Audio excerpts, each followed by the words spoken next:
Estamos hablando de una semana que podríamos decir, si estuviéramos en Buenos Aires, una segunda semana o tercera de grandes sacudones. Primero, la consecuencia alcista, la corrida del dólar, que sacudió al propio gobierno, y después todo este manejo político de la oposición o de gran parte de la oposición en el Parlamento, traer las tarifas actuales al costo de las tarifas de noviembre del año pasado. Qué mejor que tener una presencia de lujo en estudios de BTV que la del periodista y politólogo argentino Claudio Fantini. Claudio, bienvenido. ¿Qué tal, Miguel? Un gusto estar acá con vos. Y si tuviéramos que decir, para ir de lo general a lo particular, ¿qué nos ha dejado o nos han dejado estos sacudones? ¿Por dónde arrancaríamos? Bueno, yo creo que estos que describías han sido días que han mostrado al Macri más débil que se ha visto desde que asumió la presidencia, ¿no? Hasta aquí había un presidente Macri que todavía podía irradiar de manera contagiosa el optimismo que es parte de su discurso. O sea, el discurso de Macri fue siempre un discurso de optimismo, lo bueno ya está por llegar. Ahí está, de Podemos. Bueno, así es. Hoy no está, pero ya está por llegar lo bueno. Hoy estamos mal, pero ya está por llegar el estar bien. Bueno, al cabo de 2 años y sobre todo con estos días tan sísmicos, tan turbulentos, ya no hay credibilidad para ese ya está por llegar. Ya no irradia y no contagia el optimismo que hasta acá había sido la clave principal del discurso de Macri, ¿no? Aquí hubo 2 factores, una herencia que llega de los gobiernos anteriores y cuáles han sido los problemas o los defectos de Macri y su equipo, por ejemplo. Bueno, por un lado, como señalabas, Miguel, una herencia terrible, una herencia de un inmenso peso y de una inmensa complejidad. No solo hay un déficit gigantesco, un gasto público monumental, sino que además tiene como corazón una suerte de madeja de subsidios muy difícil de desilvanar, ¿no? Es un verdadero nudo gordiano, un gigantesco nudo gordiano. Pero Macri llegó instalando la convicción de que tenía el mejor equipo, el de los más brillantes, y que iban a poder resolver en términos que él calculaba en meses. Siempre hablaba de un segundo semestre que al final todavía no ha llegado y han pasado ya 4 segundos semestres.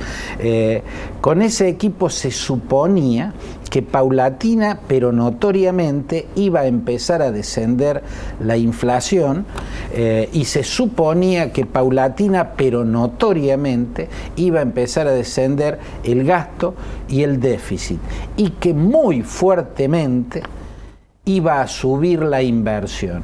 Nada pasó como se suponía que ese equipo de brillantes, como lo presentaba Macri, iba a lograr que pase, ¿no? ¿Eso es un fracaso propio de Macri? Yo creo que hay un fracaso en Macri. ¿O estaba muy condicionado por lo anterior?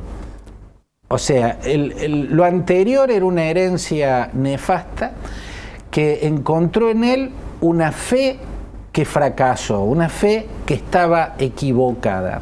La fe que su sola llegada a la presidencia iba a entusiasmar de un modo tan gigantesco al empresariado argentino e internacional que iba a provocar una ola de inversiones. Prácticamente, yo creo que con buena voluntad, estaba seguro de algo que terminó siendo erróneo. Él creía que con solo asumir el solo hecho de que ya no esté Cristina y que en lugar de Cristina esté Mauricio Macri, iba a provocar esa ola de inversiones. No se produjo. Bueno, no la generó en parte de su gabinete, que siguen sin traer el dinero de afuera. A eso, además, ¿no es cierto?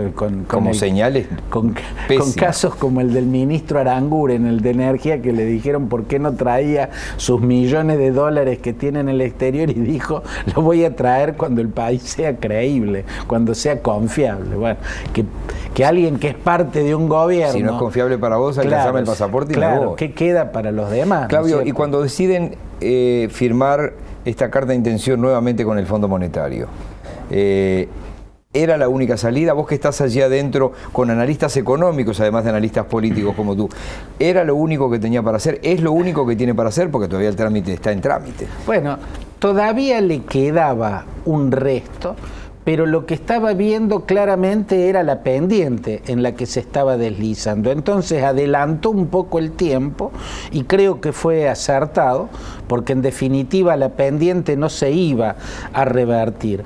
Macri confió que llegaría una inmediata ola de inversiones que no llegó. Si esa ola de inversiones que Macri esperaba se hubiese producido, los recortes al gasto público y al déficit fiscal hubiesen sido indoloros y por ende habrían podido ser profundos y contundentes. Como la ola de inversiones no llegó, los recortes tuvieron que ser mucho más limitados, mucho más pequeños, y para aminorar aún más el dolor social ante el ajuste, el país empezó a endeudarse. Contrajo deuda con banca privada, que implica conseguir préstamos que bancos dan sin pedir nada, salvo a la hora de que haya que devolverlo, que van a exigir que se devuelva, pero digamos, no se te meten en tu casa a decirte cómo tenés que manejar tus números para que les puedas devolver a ellos. Ellos solo te prestan a tasas de interés muy altas, ¿no? Bueno, ese crédito ya se estaba agotando sin que hubieran venido esas inversiones que al final no llegaron en la medida que se necesitaban, y como quedó de cara al ajuste puro y duro y ya no tenía la anestesia de seguir pidiendo porque estaba llegando al tope de esa deuda, no le quedó otra que recurrir al Fondo Monetario. El Fondo Monetario tiene un lado bueno, que es que las tasas de interés que cobran son mucho más bajas, mucho más accesibles, pero y un lado problemático. Pasa a gobernar contigo. Se te mete en tu casa y te dice en qué tenés que gastar, en qué no tenés que gastar. ¿No a ver si yo estoy equivocado desde acá. Lo mío a veces no pasa de leer 4 o 5 portales por encima al empezar el programa de radio, ¿no? Desde Ámbito a Clarín, desde La Nación a Página, es decir, los diarios más importantes de ustedes. Esta situación no hace emerger a Cristina como que vuelve Cristina, sino como que hay otros nombres en la oposición, ¿o no hay oposición? No hay otros nombres en la oposición. Cristina tiene un piso muy alto, pero tiene un techo prácticamente pegado al piso. Esto le daba una gran confianza al gobierno y un gran entusiasmo a lo que allí llaman el peronismo razonable, ¿no? Que es el peronismo no kirchnerista. Ese peronismo razonable, ese peronismo anticristinista, pensaba que al tener un piso muy alto, pero un techo pegado al piso, seguro, está condenada a ganar la primera vuelta, pero a perder el balotaje. Por lo tanto, tenía que sacar otra figura para que el peronismo supere y deje en el pasado la etapa cristinista. Pero la verdad es que esa figura no la han encontrado. No parece. La están buscando el Marcelo Tinelli, Miguel. Mirá, ahí tenés un retrato de lo desesperante que está la cuestión. ¿Dónde están parados? Así es. El tema es que el macrismo no está mucho mejor.